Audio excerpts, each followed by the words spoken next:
ముఖ్యంగా 2012 యాక్ట్లో మ్యాక్సిమంగా కనుక వాళ్ళకి 5 సంవత్సరాలు పనిష్మెంట్ ఇస్తే 2019 సంవత్సరం సవరణ చట్టంలో దాన్ని మినిమంగా 5 years పనిష్మెంట్గా చేసుకోవడం జరిగింది. అంటే ఇంప్రిజన్మెంట్, జైలు శిక్ష. అట్లానే అది ఒకవేళ సెకండరీ లెవెల్లో కనుక ఉన్నట్టయితే కనిష్టంగా ఉన్నటువంటి 10 సంవత్సరాలు, గరిష్టంగా ఉన్నటువంటి జీవిత ఖైదు.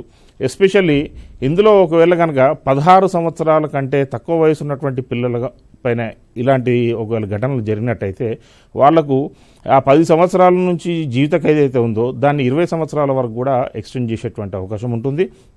అలానే ఇది కనుక ఒకవేళ సివియర్ స్థాయిలో ఉన్నట్టయితే, అంటే వారిని ఒకవేళ అక్రమ రవాణా చేసినా లేదన్నా ఏదైనా కమర్షియల్ పర్పసెస్కి, అంటే అశ్లీల వీడియోలు తయారు చేయడం కానీ, లేదంటే పోర్న్ సైట్లలో వాళ్ళ కంటెంట్ను పోస్ట్ చేయడం కానీ, ఇట్లాంటివి కనుక చేసినట్టయితే కనిష్టంగానే 20 సంవత్సరాల జైలు చేసుకుంటూ 2019 చట్టం వచ్చిన తర్వాత గరిష్టంగా వాళ్లకు జీవిత ఖైదు లేదా మరణశిక్ష కూడా విధించేటువంటి అవకాశం మనకు ఈ సవరణ చట్టం ద్వారా ఏర్పడిందని చెప్పుకోవచ్చు.